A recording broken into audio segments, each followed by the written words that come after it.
함께 기도하시고 하나님 말씀 듣겠습니다. 사랑하는 아버지, 은혜를 감사합니다. 이 아침에 주님께서 세상에 사나운 바람에 지쳐있는 우리 영혼 속에 하늘의 음성을 들려주시옵소서. 예수님의 이름으로 기도드렸습니다. 아멘. 우리는 지난주에 이 절대 권력자인 느부갓네살 왕이 자신이 꾼 꿈과 그 해석까지 맞추지 않으면 이 바벨론 왕궁에 있는 엘리트들을 다 죽이겠다는 무시무시한 엄명을 내리는 것을 보았습니다. 하나님의 사람 다니엘과 그 친구들도 그 처형 리스트에 들어가 있었습니다.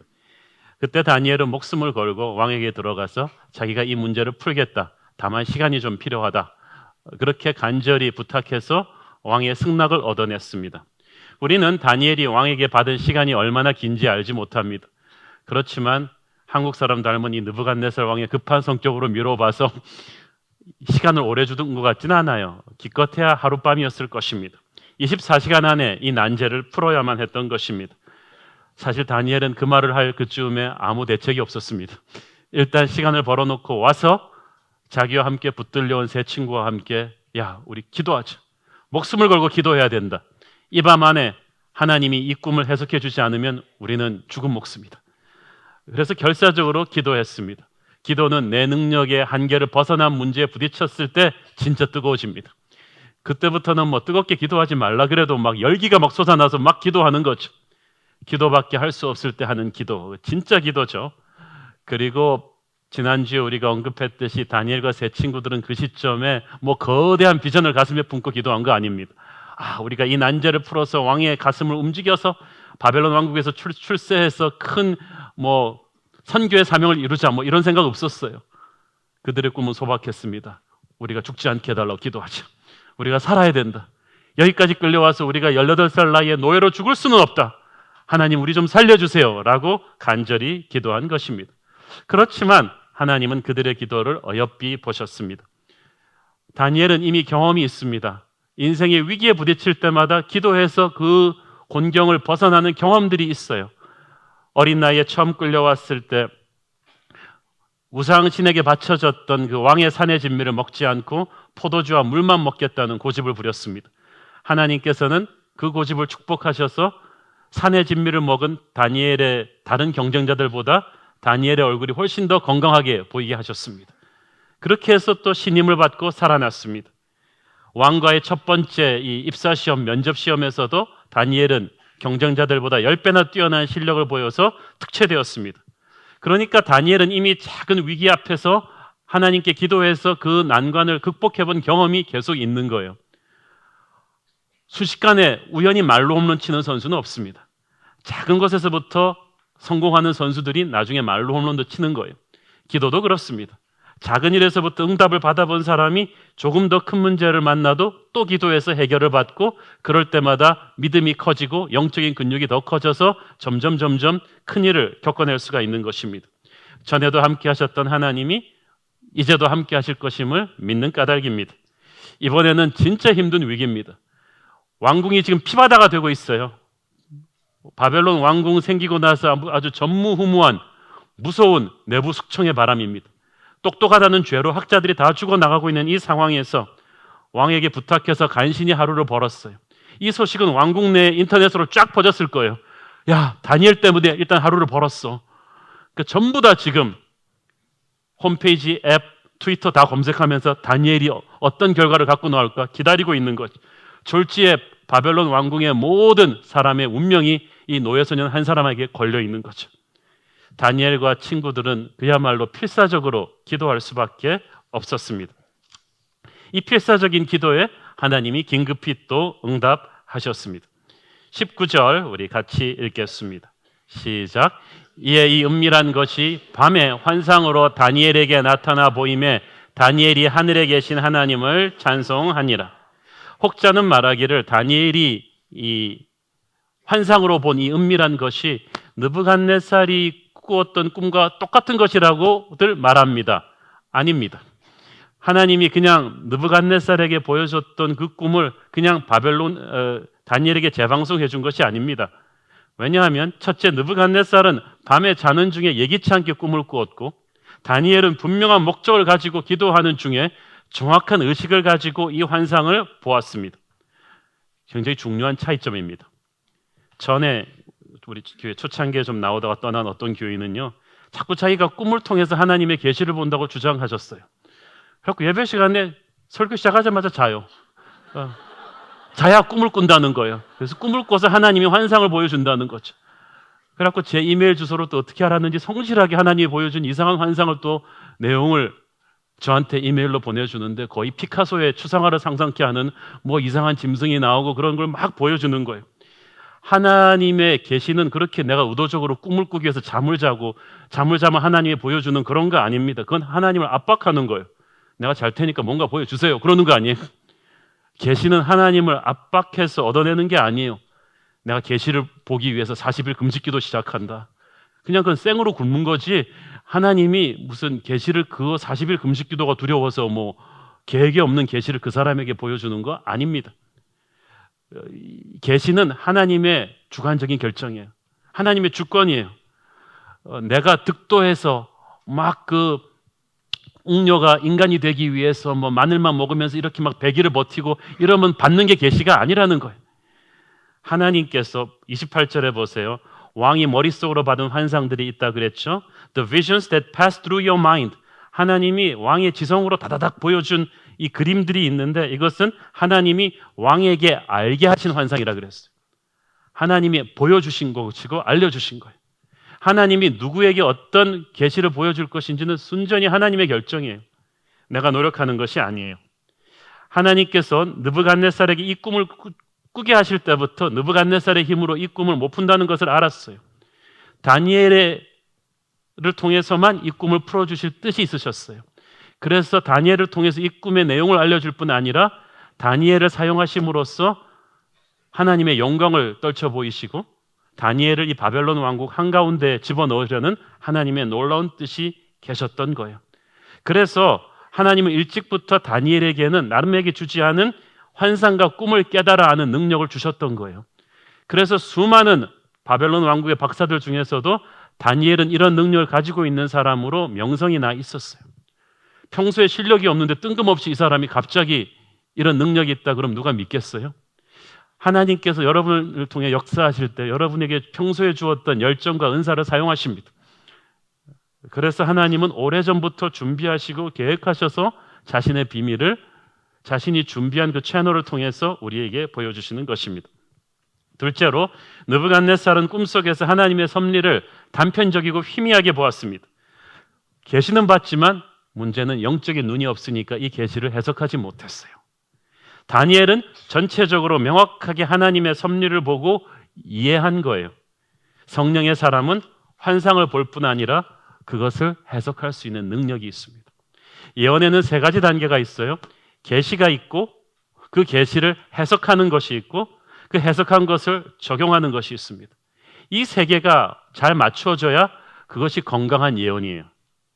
자, 첫 번째 계시는 불신자인 느부갓네살도 보기는 봐요. 그렇지만 해석은 하나님의 영이 충만한 다니엘만이 할 수 있었어요. 그냥 육안으로 3D 영화를 보면요, 보이긴 보이는데 그게 굉장히 추상화로 보여요. 이 3D 안경을 끼고 볼 때는 또 다른 세상이 오죠. 어떤 눈으로 보는가가 중요해요.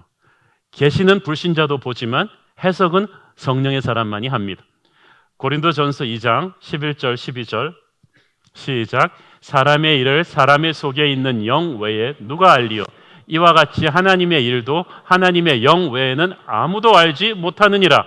우리가 세상의 영을 받지 아니하고 오직 하나님으로부터 온 영을 받았으니 이는 우리로 하여금 하나님께서 우리에게 은혜로 주신 것들을 알게 하려 하십니다. 우리 안에 성령이 계신데 이 성령이 진리의 영이에요. 그 말은 하나님께서 우리에게 주신 은혜의 말씀을 이해할 수 있는 능력이 바로 성령이라는 거야. 그래서 여러분이 성령 충만하지 않고 성경을 읽으면 그냥 졸립니다. 성령 충만하지 않은 채로 말씀을 들으면 은혜를 받고 아멘할 수가 없어요. 중요한 게 해석할 수 있는 성령이 우리 안에 있느냐는 거죠. 그리고 더 중요한 것은 적용이에요. 해석까지도 제대로 했는데, 그래서 축복의 미래가 온다는 예언을 딱 받았는데 자꾸 현실에서 그걸 우리가 안 믿고 의심하고 걱정하고 낭망하고 무기력하게 살면 그 예언이 이루어지지 않아요. 이게 중요합니다. 많은 사람들이 계시에서 해석을 못하는 경우가 대부분이고 해석까지도 했는데 그것을 적용하지 못하는 경우가 대부분입니다. 이것이 슬픈 것입니다. 자신이 계시를 받았다, 계시가 담긴 꿈을 꾸었다, 환상을 보았다, 음성을 들었다 하는 분들 중에 현실의 삶에 성실하지 않은 분들이 너무나 많아요. 아까 제가 말한 자기는 툭하면 꿈을 꿔서 하나님의 환상을 본다는 그분은요, 남편이 있고 아이들이 있는데도 돌보지를 않아요. 아이들 학교도 제대로 못 다녀요. 자기도 그냥 아무렇지도 않게 머리도 하고 옷도 입고 그냥 막 다니는 거예요. 그런 분의 계시는 100% 가짜입니다. 다니엘은 하나님의 환상을 보고 계시를 받는 사람이었지만 현실 생활에서 얼마나 성실한 사람이었습니까? 다니엘은 아침에 일어나 깨끗하게 샤워하고 머리 빗고 정확한 시간에 출근하고 퇴근하고 직장 업무 볼 때는 너무나 일을 탁월하게 잘하고 위에 그 보스와 옆에 사람들과 관계도 너무나 지혜롭고 온유하고 겸손한 사람이에요. 전방향적으로 다니엘은 세상 속에서 인격자로 인정을 받았고 현실에서 성실한 사람이었어요. 저는 그래서 환상을 보았다, 음성을 들었다 하는 사람 얘기를 들으면 꼭 물어봅니다. 그 사람 좋은 남편입니까? 그 사람 좋은 아버지입니까? 그 사람 직장에서 인정받는 성실한 사람입니까? 교회에서 성실한 인품을 가진 사람입니까? 그런 거는 다 아무것도 아니고 현실에서의 감각은 아무것도 아니고 환상만 봤다. 100% 가짜입니다. 다니엘은 그런 사람이 아니었습니다. 여러분도 그런 사람이 아니기를 바랍니다. 여러분은 하나님의 음성을 듣는 사람이지만 동시에 여러분이 땅에 발을 딛고 사는 인간으로서 성실함을 인정받는 그런 분들 되기를 바랍니다.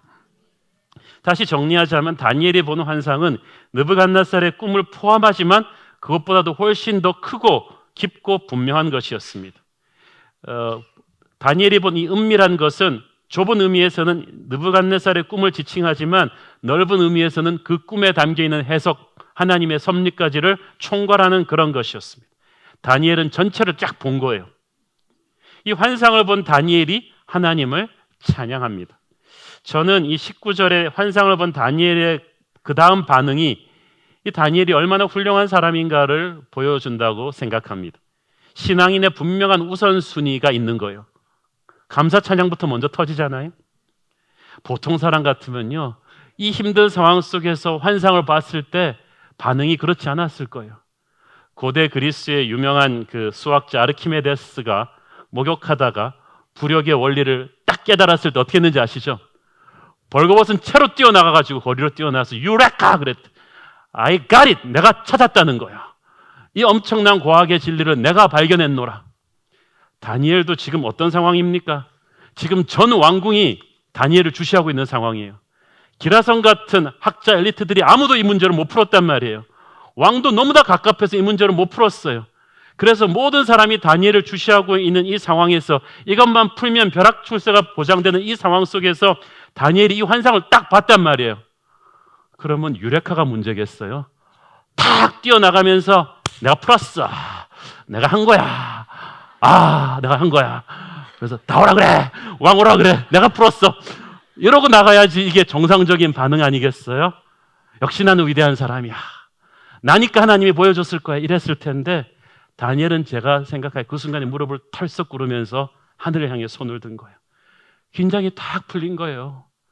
사실 18살 어린 나이에요. 지금 얼마나 잠을 못 자는 이런 텐션 속에서 온 왕궁의 운명을 어깨에 짊어지고 자기와 친구들의 목숨을 걸고 기도하다가 그냥 살려달라고만 기도했는데 하나님이 쫙 보여주니까 이제 살았구나 하면서 눈에 눈물부터 나지 않았겠어요. 그 어린 나이에. 그렇지만 다니엘은 그 순간에 하나님을 박수로 치기 시작했어요. 찬양은 하나님을 칭찬해드리는 거거든요. 하나님 당신이 하셨군요. 브라보. 하나님 당신이 하셨군요. 바벨론의 그 어떤 학자들도 풀지 못했던 이 난제를 하나님이 푸셨군요. 눈물을 쏟으면서 박수를 치기 시작합니다. 그리고 경배하는 거예요.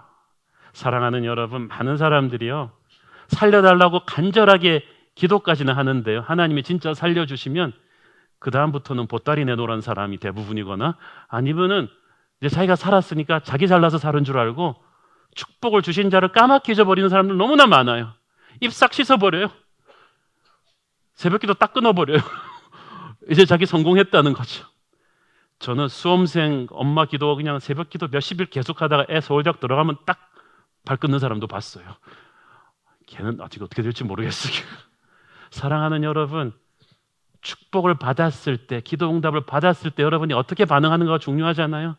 그분에게 찬양과 존귀와 영광을 돌려드려야 되잖아요. 그게 더 큰 축복으로 가는 길이잖아요. 다니엘이 그런 거예요.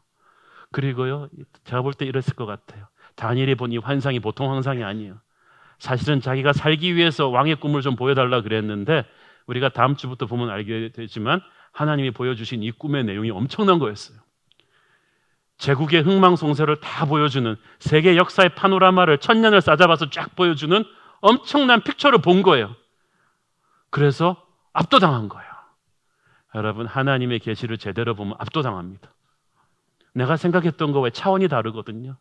믿음 생활이라는 게 원래 그래요. 처음에는 좀 째째하게 시작합니다. 나 좀 살려주십시오라고 기도했지만 하나님이 그 기도를 이루어주시면서 단지 우리를 살리는 것 이상의 크고 놀라운 하나님의 계획을 딱 펼쳐주십니다. 와, 하나님이 펼쳐주는 그림이 너무 놀라운 거예요. 우리는 그냥 우리 자식 남들 앞에 창피는 안 당할 정도로 성공시켜 주옵소서, 창피 안 당하게 이대학에 넣어주시고 삼성에 취직시켜 주시고 여기까지인데 하나님은 그 정도가 아니에요.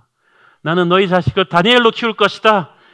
전에도 없었고 후에도 없었던 영향력 있는 인물로 키우기를 원하는데, 근데 부모도 처음부터 그걸 깨닫는 사람은 없어요. 처음엔 다들 치사하기 시작하는 거죠. 그냥 우리 자식 죽지 않고 살려주옵소서인데 하나님이 보여주시는 게 놀라워요. 점점 놀라게 될 것입니다. 최악의 상황에서 이 최상의 하나님을 경험한 다니엘이 터뜨리는 이 감격, 이게 시편이에요.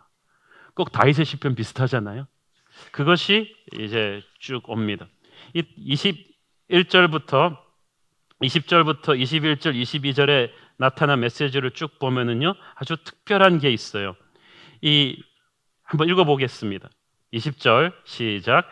다니엘이 말하여 이르되 영원부터 영원까지 하나님의 이름을 찬송할 것은 지혜와 능력이 그에게 있음이로다. 그는 때와 계절을 바꾸시며 왕들을 패하시고 왕들을 세우시며 지혜자에게 지혜를 주시고 총명한 자에게 지식을 주시는도다. 그는 깊고 은밀한 일을 나타내시고 어두운 데 있는 것을 아시며 또 빛이 그와 함께 있도다. 자, 여기서 보면은요, 여러분이 비록 경기를 보지 못했어도 경기를 보고 나온 사람들이 몇 마디씩 하는 거 주워 들으면 대충 경기 내용이 어땠는가를 알 수가 있어요. 아, 오늘 이승엽이 역전 말루포 끝내줬지? 그러면 대충 경기가 어땠을 것 같아요. 아, 삼성이 지다가 이겼구나. 이렇게 스토리가 파악이 되잖아요. 이 다니엘이 지금 하나님의 환상을 보고 찬송하는 이 이야기 내용들을 짚어보면은 다니엘이 무슨 환상을 보았는지 대충 나와요. 하나님께서 때와 계절을 바꾸시며 왕들을 패하고 세우신다. 제국의 흥망성쇠가 역사를 본 거예요, 다니엘이.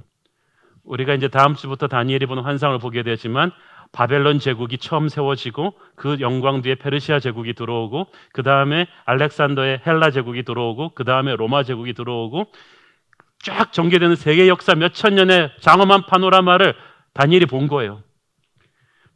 인간의 권력이 얼마나 허망하게 주님 앞에서 팍팍 섰다 사라지는 것을, 영원부터 영원까지 계시는 그분의 지혜와 능력이 청와대 위에 있고 백악관 위에 있다는 걸 다니엘이 딱 본 거예요. 그 고백을 딱 하는 거예요. 그 순간에 다니엘은 세상 권세가 얼마나 허망하고 주님의 영광이 얼마나 엄청난 것인지를 딱 본 것입니다. 그는 깊고 은밀한 일을 나타내시고 어두운 데 있는 것을 아시고, 깊고 은밀한 일과 어두운 데 있는 일은 무슨 말입니까? 인간의 눈으로 볼 수 없는 세계가 있다는 거예요. 과학과 지식은 눈에 보는 것만을 측정합니다. 질량불변의 법칙이라든지 만유인력의 법칙이라든지 우리가 그걸 연구하고 공부합니다. 그러나 과학이 들어갈 수 없는 세계, 뉴스가 말해주지 않는 영적인 세계의 흐름의 비밀이 있다는 거죠. 그 영적인 세계에 그 비밀이 있는데 그것을 볼 수 있는 것은 빛이신 주님밖에 없다는 거예요. 진리의 영. 그래서 오직 하나님의 영으로 충만한 사람들만이 볼 수 있는 역사의 섭리가 있었다는 거죠. 이걸 다니엘이 보았다는 것입니다. 고린도전서 2장 9절 10절 읽겠습니다. 시작. 기록된 바 하나님이 자기를 사랑하는 자들을 위하여 예비하신 모든 것은 눈으로 보지 못하고 귀로 듣지 못하고 사람의 마음으로 생각하지도 못하였다 함과 같으니라. 오직 하나님이 성령으로 이것을 우리에게 보이셨으니 성령은 모든 것 곧 하나님의 깊은 것까지도 통달하시느니라. 지금 다니엘은 뭘 본 거예요? 하나님의 깊은 걸 봤어요. 성령으로 본 거야. 사랑하는 여러분, 성령 충만하십시오. 북한이 왜 저러는지 알고 싶으면 성령 충만하십시오. 요즘 한국에서 알지 못하는 세 가지가 있다고 하는데, 박근혜의 창조경제, 안철수의 새정치, 김정은의 생각, 이 세 가지를 우리가 이제 다 모른다고 하는데 정말 모를 겁니다. 이 역사의 섭리가 어떻게 돌아가는지, 왜 이러는 것인지 어떤 전문가도 해석하지 못합니다.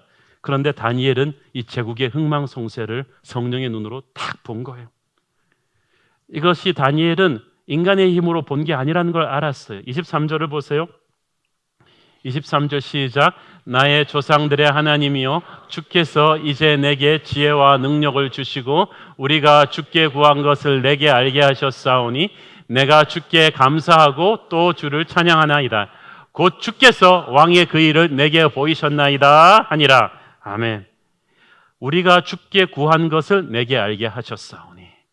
다니엘은 정말 영의 사람이에요. 어떤 기도 응답이 왔을 때 이게 기도 응답인 것을 인정하는 거예요. 많은 사람들이 기도는 해놓고 응답이 오면 자기가 잘나서 했다는 거예요.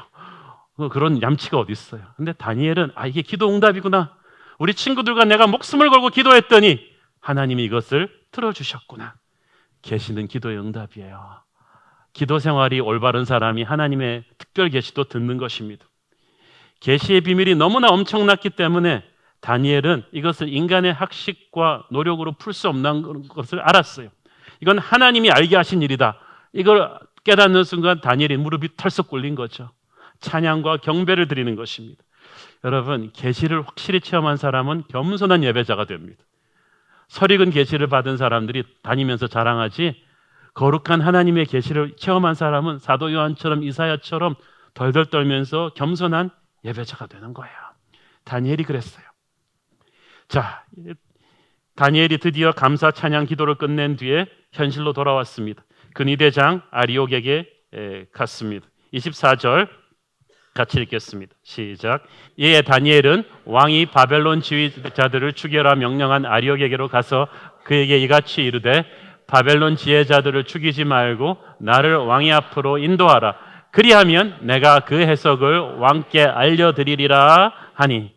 그러니까 이미 아직까지도 지금 왕의 그 엘리트들 처형 명령이 캔슬된 게 아니라 지금 일순간 중단돼 있는 상태예요. 이 명령이 풀로 전달되지 않은 상황에서는 어떤 병사들은 죽이고 있었을지도 몰라요. 이런 살벌한 상황에서 다니엘이 일단 그거부터 맡고 싶었던 거예요. 다니엘이 참 착한 사람이에요. 그런데 이 근위대장 아리옥이 이 다니엘을 와서 꿈을 풀었습니다. 이 말 듣고 너무 좋았을 거예요. 왜냐하면 아리옥도 무식한 군인인 것만은 아니에요. 왕의 근위대장으로 그 수십만 병력 중에서 거기까지 올라갔으면 정치 감각도 노련한 사람이에요. 왕이 아무리 화가 나도 이 엘리트들을 다 죽여서는 나라가 돌아가지 않는다는 걸 알고 있었어요. 그러니까 어쩌면은 부하들한테 명령해서 천천히 죽이라 그랬는지도 모르겠어요. 그리고 처음부터 다니엘을 믿었으니까 다니엘을 왕에게 데리고 가서 하루의 시간을 벌었겠죠. 다니엘을 안 믿는데 그랬겠어요? 자기 목도 걸렸는데.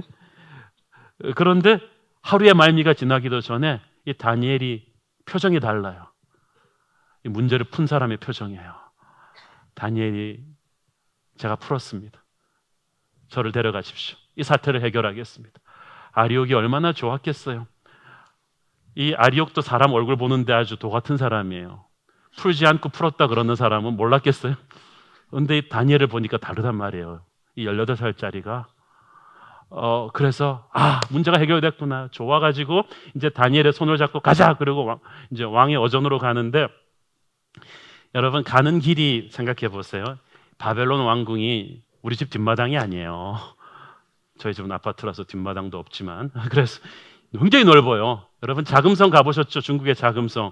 황제 앞에 가기까지 문을 몇 개를 거쳐서 성을 몇 개 들고 들어가야 돼요. 바벨론 제국은 자금성 못지않은 대왕궁이거든요. 왕의 어전도요 바로 이렇게 앞에 놓고 이렇게 말하는 게 아닙니다. 왕의 근위로는 수십 미터 안으로 못 들어갑니다. 근위병들이 수백 명이 둘러싸고 있어요.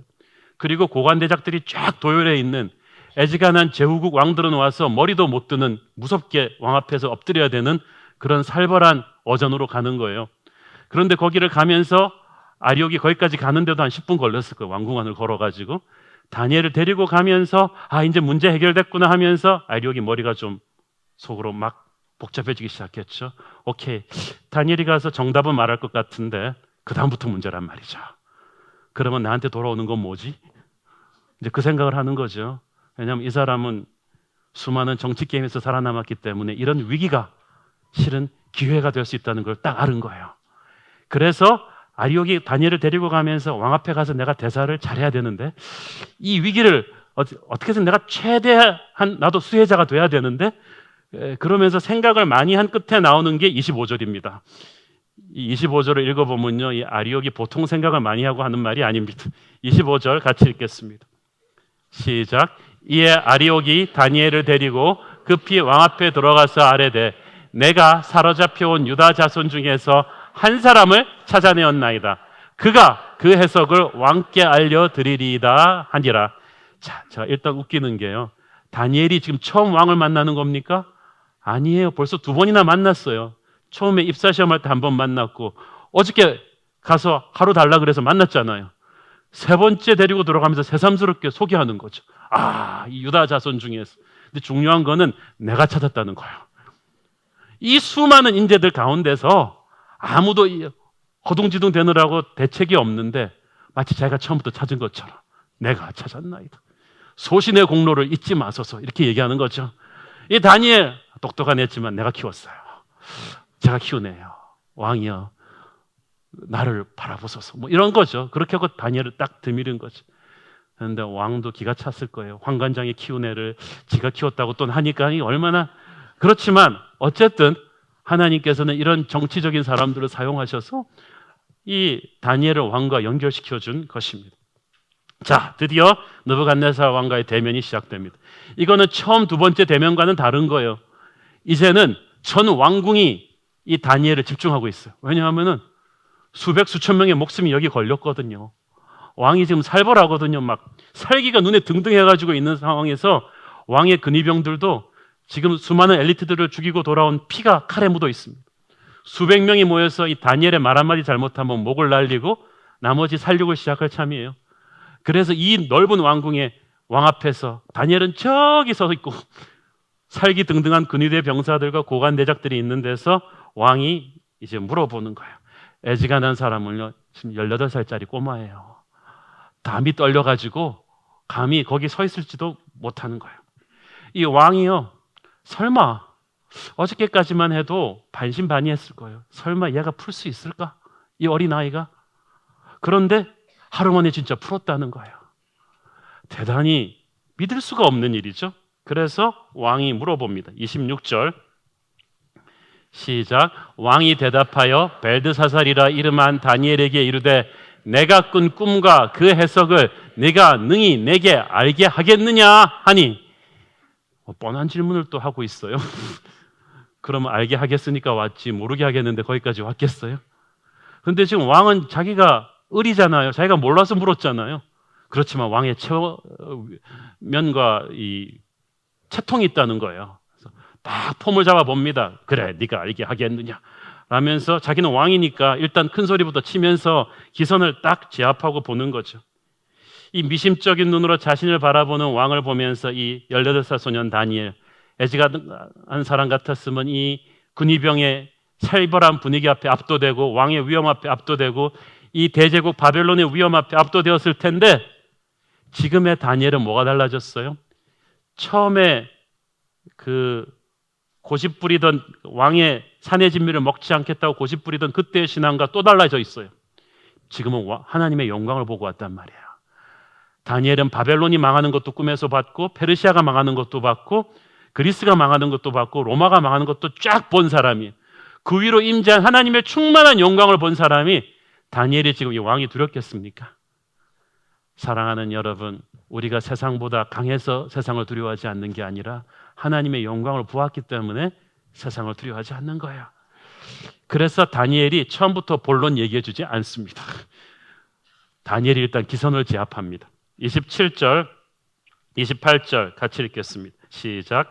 다니엘이 왕 앞에 대답하여 이르되 왕이 물으신 바 은밀한 것은 지혜자나 술객이나 박수나 점쟁이가 능히 왕께 보일 수 없으되 오직 은밀한 것을 나타내시리는 하늘에 계신 하나님이시라. 그가 느부갓네살 왕에게 후일에 될 일을 알게 하셨나이다. 왕의 꿈, 곧 왕이 침상에서 머릿속으로 받은 환상은 이러하나이다. 아멘. 그러니까 27절에서 다니엘이 뭐라고 말한 거죠? 왕이여, 당신이 자랑하는 저 바벨론의 모든 엘리트들이 절대 못 푸는 문제가 이것입니다. 그리고 왕 당신도 이것을 못 풀었군요. 지금요, 정복자들은 자존심이 대단합니다. 자기가 뭐든지 할 수 있다는 착각에 빠져 있어요. 그러니까 나폴레옹이 나의 사전엔 불가능은 없다, 이딴 말을 하는 거죠. 워털루 전투 전에 자기가 실패하고 나면 그런 말 못해요. 근데 느부갓네살은 지금 전 세계를 제패한 정복자예요.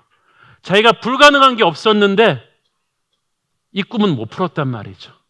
못 풀었기 때문에, 그리고 자기의 신하들도 못 풀겠다 그러고 바벨론의 신들도 못 풀겠다 그러고 자기도 못 풀어서 묻고 있는 것인데, 그러니까 다니엘은 지금 뭐라고 말하고 있는 것입니까?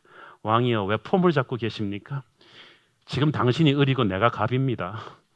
내가 풀지 않으면 이 왕국은 피바다가 되고 당신도 지금 이 영적인 압박감을 견디지 못해 폭발하기 일보 직전 아닙니까? 그러니까 다니엘이 이 말을 하면서 속으로 얼마나 통쾌했겠어요. 자신의 연약한 조국을 짓밟아버린 이 대제국의 왕 앞에서 다니엘은 이렇게 말하고 있는 거예요.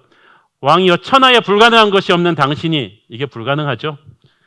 천하에 못할 것이 없는 바벨론의 핵심 브레인들이 이게 불가능하죠? 모든 열국을 제패했다는 당신의 신들이 무기력한 이 문제를 우리 하나님만이 뚫으실 수 있습니다. 당신이 절대 못하는 일을 우리 하나님은 하십니다. 당신의 머리 꼭대기에 우리 하나님이 계십니다. 오늘 당신이 이 사실을 확인하게 될 것입니다. 18살 노예 소년이 아무도 감히 얼굴도 마주보지 못하는 정복자 왕 앞에서 이 말을 하면서 속으로 얼마나 통쾌했겠어요. 그냥 아싸 그러면서 탁 한 거예요. 가난하고 연약한 다니엘의 조국은 바벨론의 말바꿈에 짓밟혔지만 하나님의 영광은 이 작은 소년 하나를 통해서 크고 아름답게 바벨론의 왕궁에 다시 선포되고 있었던 것입니다. 사랑하는 여러분, 세상 앞에서 기죽기 싫으면 성령 충만하십시오. 하나님의 능력으로 충만하다면 그 누구 앞에서도 여러분은 머리 숙이지 않습니다. 다니엘은 이 꿈 내용을 말해주기 전에 왕의 기선을 이렇게 제압하면서 한 번 더 왕을 무릎 꿇립니다. 배경을 설명해줘. 29절, 왕이 침상에서 장래일을 생각하실 때에. 왕이 꾼 꿈만 맞추는 게 아니라 왕이 어떤 상황에서 이 꿈을 꿨는지까지 맞추는 거야. 이건 진짜 왕밖에 모르는 일이에요. 당신이 밤에 이 나라를 앞으로 어떻게 운영해야 될지, 이 나라의 장래가 어떻게 될지 밤잠을 모르고 고민하셨군요. 그러다가 비몽사몽간에 잠이 드셨군요. 여러분, 오너들은 밤에 잠 못 이룹니다. 직원은 퇴근하면 끝인데 오너는 퇴근이 없어요. 밤에도 경쟁사들과 앞으로 어떻게 살아남을까, 이 자금은 어디서 가지고 올까, 빚은 어떻게 갚을까, 이걸 계속 밤새도록 고민하는 게 오너예요. 작은 회사를 경영하는 오너도 그런데 대제국을 경영하는, 이제 보좌에 오른 지 딱 2년밖에 안 된 28살의 젊은 왕이 얼마나 근심이 많겠어요. 안팎에 다 적인데. 그러니까 그날 밤도 밤새 장래일을 걱정하면서 우리 제국의 앞날 어떻게 될까 이러다가 잠이 들었는데 비몽사몽간에 하나님이 꿈을 주셨군요. 딱 그렇게 하는 거예요. 왕이 얼마나 놀랬겠어요. 다니엘이 무슨 말 하는 것입니까? 왕이여, 하나님이 당신 머리 꼭대기에 앉아 계시군요. 당신이 무슨 걱정을 하는지도 정확하게 알고 계시고. 이 말 하면서부터 왕은 두 번째 기선을 제압당했어요. 벌써 다리가 부들부들 떨렸을 거예요. 이놈이 보통 놈이 아니구나. 이 아이의 하나님이 정말 살아계신 분이구나. 이 바벨론 우상신들과는 차원이 다르구나. 그리고 다니엘이 말해줍니다. 후일에 될 일을 보여주셨다. 이거를 정확한 번역으로 하면 후일에 반드시 되어질 일을 보여주었다는 뜻입니다. 그 말은 무슨 말입니까? 왕이여, 당신이 바벨론 왕궁의 어전회의에서 결정하는 어젠다가 역사가 되는 게 아니라 하나님이 결정한 어젠다가 역사가 되는 거예요. 착각하지 말라는 거죠. 백악관 참모회의가 역사를 결정하는 게 아니고 청와대 수석회의가 역사를 결정하는 게 아니고 당신은 하나님의 손에 놓여 있는 운명의 흐름에 그대로 가는 것뿐입니다. 이걸 얘기하는 거죠. 하나님께서 반드시 이루실 역사를 당신의 의논하시는 게 아니라 그냥 보여준 거예요. 알고 있으라고. 사랑하는 여러분, 다니엘은 하나님이 역사의 주관자라는 것을 이 왕 앞에서 선포해버린 것입니다. 우리는 세상 속에 살면서 이 다니엘의 당당함을 본받아야 됩니다. 우리가 세상 속에 살긴 하지만 세상 앞에 너무 눈치 보면서 살 게 없단 말이에요.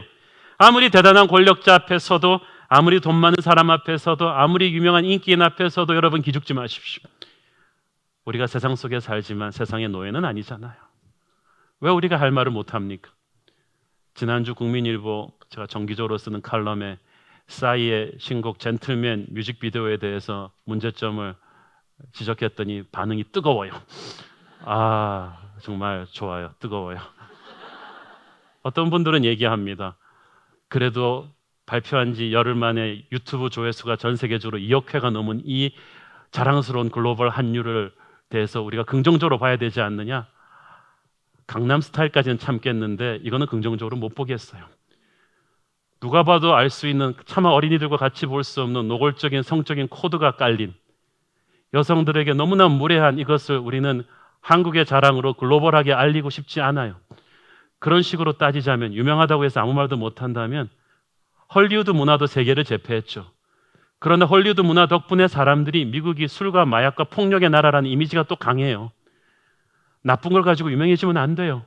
문화도 이 도를 넘으면 사람을 병들게 하는 거예요. 우리가 인기인이라고 해서 기죽고 아무 말도 못합니까? 권력자라고 해서 아무 말도 못합니까? 지난 10여 년 동안에 하나님의 은혜로 저는 한국의 최고 권력기관에도 가서 리더십 강의를 해봤고, CEO들의 리더십 포럼에도 여러 번 가서 강의를 했지만 한 번도 저는 기죽은 적이 없었습니다.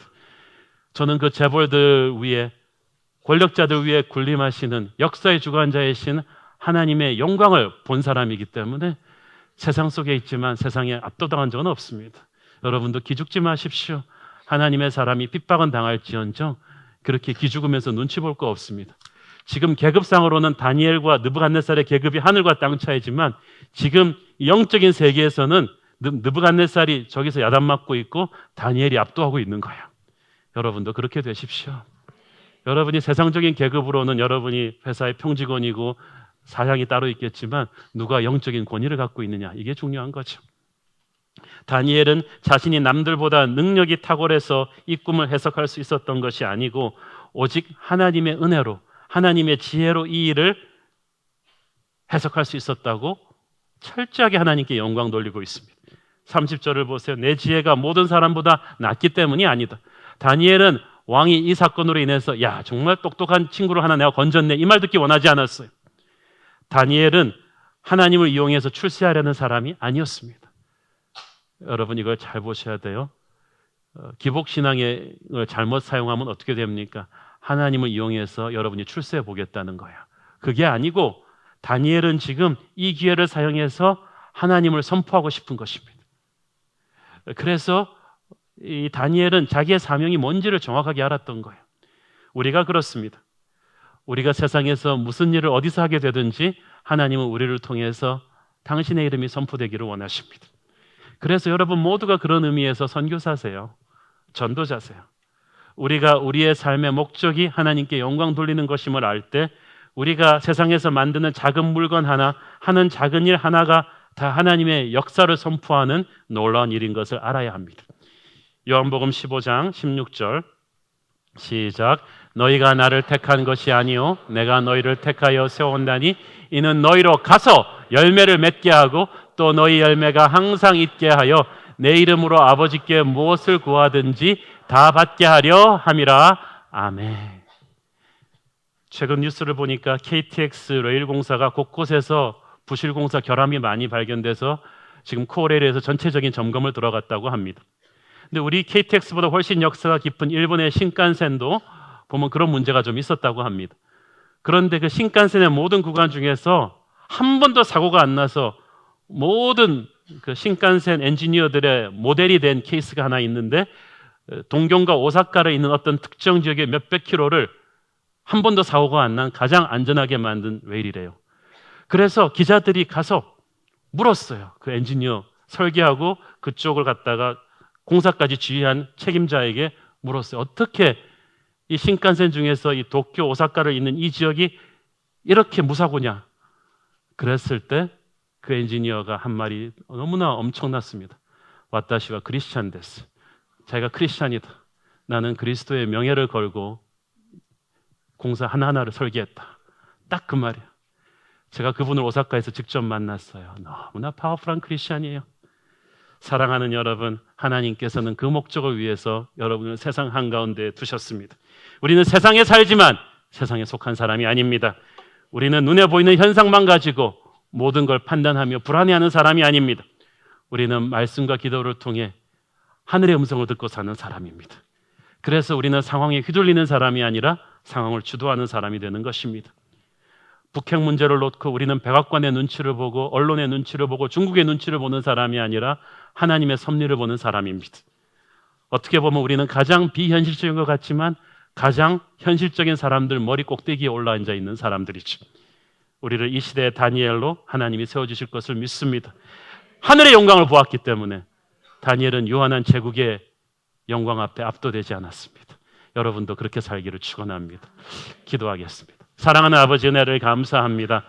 우리가 땅을 디디고 살지만 하늘의 능력으로 하나님 음성 들으며 사는 사람인 것을 믿습니다.